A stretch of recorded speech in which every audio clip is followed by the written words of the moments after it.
Chapter 6. Summer comes to Grand Tower in May. The leafed-out trees screen the view. Snakes hang in the green willow walls that sweep the river's edge. Cass and me had cut each other out of our winter underwear, and we were all barefoot, all but Delphine. The windows of our house blazed with lamplight every night now. We'd been a landmark, a lighthouse astride the Devil's Backbone, and the boats still came. We didn't know how quiet the first weeks of war can be. We had no experience of war. The southern boats ran low in the water with their burden of cotton bales. Even now, a few holdouts still believe that King Cotton might keep the peace. And most every New Orleans boat brought fresh provisions for Delphine's mama. Curry, Marshall, and Noah were forever lugging a truck up the backbone. Another treasure chest from Madame Clemence Duval. Eats and coffee beans and a grinder, salts and powders, and all manner of things you didn't know you needed. Her mama sent up the hand mirror that Delphine had left behind. She'd been half crazy without it, and it drew me like a magnet.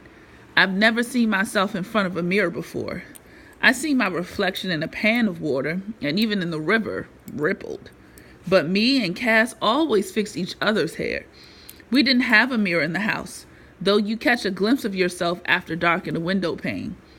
They must have had one down at Roger's store, but I don't remember it. Now, I stole every look I could get at Delphine's mirror. It was gold with violence painted on the back. I wasn't over-encouraged by what I saw, but it made me so real. I'm not sure I knew that I existed and took up any space of my own before I saw me in that mirror. A summer wardrobe came for Delphine.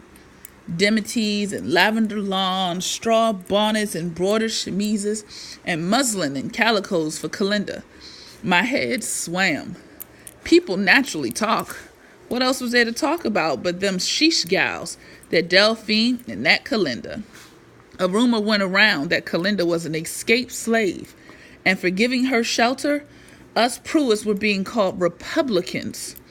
Before Fort Sumter, an escaped slave was apt to be sold back south. Now, it was only talk, though why any escaped slave would bring her mistress with her, nobody seemed to know. Mama didn't like any kind of talk behind our back, even if it was hogwash, but all her thoughts were trained on Noah. He still drilled in the road. Every day she stayed him from war was a little victory. If Delphine was helping to keep him with us, so be it. Mama could just about put up with Noah moon calling around Calvin around the place as long as he was there. She melted a little more on the day Delphine drew out of New Orleans' trunk the grandest dress I ever saw. When she held it up, it was far too long in the skirts for herself. It was for Mama, a gift from Madame Duval. A bottle green silk with lace Bertha and all the horsehair petticoats to go under. Mama naturally didn't want to take it. A gift was a little too close to charity to suit her, but I watched her close and knew she was seeing herself in that dress and the woman she might have been. Delphine didn't reason with her long before Mama caved in. Still, it was too fine for her to touch. "Tilly," she told me, "take it up to the deaf drawer." Like everybody else, we had us a silk drawer, sick drawer, and a deaf drawer in a bureau along the upstairs hall. The sick drawer held our remedies. The deaf drawer kept a supply of winding sheets and a selection of garments for when the time come. Mama meant she be buried in this dress. You ought to seen the look on Delphine's face. I suppose it give Mama comfort to know that she be laid out in such an elegant raiment. In the long run, she was never to wear it at all. Nobody did. It's up there in the deaf drawer yet. While Delphine would starve in a pantry, Calinda would thrive in the wilderness, and did. I think she only went up to the Devil's Footstool to mope with Cass once, even after she saw it that they were out in the timber looking for whatever might be useful. Horehound leaves and lady slipper and wild strawberries. At the big spring, they found watercress, and Calinda made us salads out of it, which we weren't used to. She went into business, meeting every steamboat that stopped. Down the backbone she strode in fresh aprons and her best bandanas, tigons, as Delphine said they were called. Heaped high on a tray slung around her neck were her own pecan pralines, each candy dome in a paper frill. Our kitchen was a swamp of seething sugar and bubbling molasses. Kalinda boiled up and dropped out pralines pretty nearly around the clock. Cass rose out of her trundle at daybreak to build up the fire. Grand Tower came to expect Kalinda passing in her big tignon. Her who never raised her voice stood at the foot of the gangplank and sang out, "Pralines, New Orleans style." And they were very shortly pounding down the plate to get at them, passengers and crew alike. Cass hung back in public, but Kalinda needed her to fetch and carry. Cass was soon down there with her, handing over the pralines while Kalinda caught the money in her apron. Oh, that first day she dumped out them coins onto the kitchen table, I wanted to bar the door. In the end, we took to putting all the money they brought home in a tin can, hung it down the well. I was to remember that spring is a golden time. It was wicked to think so. People were dying already. St. Louis blew sky high on the 10th day of May, but we had light at our windows and talk at the table. We never ate so good. There was ready money down the well, and we still had Noah. Cass didn't find the time to mope and mourn now that she had Kalinda. Kalinda was the sister Cass needed. I'd hugged her to me and wiped her nose, but she needed what I couldn't give. Her and Kalinda spoke a language I was deaf to, a language of prophecies and cures, of visions and the medicines waiting out in the timber to heal the afflicted. They spoke in tongues foreign to me, even when they weren't speaking at all. And so, I was sorry Cass had slipped away from my smothering arms, but glad in my heart she joined the living. We sat through our glowing evenings, listening to Delphine's stories of New Orleans life, though very little of her own.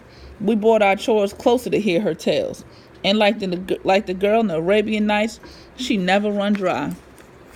Cass listened too while she watched Kalinda lay out the cards at the end of the table. Each day came to the same end. After whole evenings of silence, Kalinda would sweep up her cards and announce, "Make-al dudo." It didn't even sound like Delphine's French, but it seemed to me she was going to bed. Kalinda was a creature of few words, and, I suppose, an example to all us.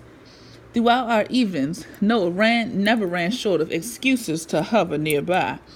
He turned cobbler to repair Delphine's slippers because their heels were forever coming off. He hunkered on a hearth with nails in his mouth, and Delphine spun her yarns to the tap of his hammer. Though I was never to be a needlewoman, I darned Noah's socks over an egg and made a place for myself in the circle of the lamplight. I caught a glimpse of happiness and saw it was a bird on a branch fixing to take wing. The St. Louis news was all bad. The governor of Missouri had told Jeff Davis he better send help if he wanted another star in the Confederate flag. It was rumored that a boat come up from Baton Rouge loaded with rifles. The Missouri militia were all for the South. The St. Louis militias were German and solid for the North. They clashed over the arsenal and 28 were killed. Lightning struck that close, north of where we were. I naturally thought of Delphine's St. Louis aunt, Madame LeBlanc. I wondered if, as Delphine would say, she was murdered in her bed. But Mama didn't like war talk in the house, and Delphine made no murmur of her aunt. Did I begin to wonder if Madame LeBlanc had ever existed at all? But I tried not to look ahead, and so it was a golden time. And when it began to unravel, the way things do, I had warning. In the deepest part of the night, I came awake to see the trundle empty and cast over the windowsill. Her face was slippery wet with moonlight. She stared at what wasn't there, and I saw in her slump that it was the old Cass come back, Cass having a fearful vision. She was so silent that I don't know what woke me, but she was bent in agony. One hand clutched the other arm, and she rocked back and forth, gray with pain. I didn't go to her, God help me. I feared too much what she felt. I couldn't help her, and I didn't want to know. I must have slept again, but I know a warning when I saw one.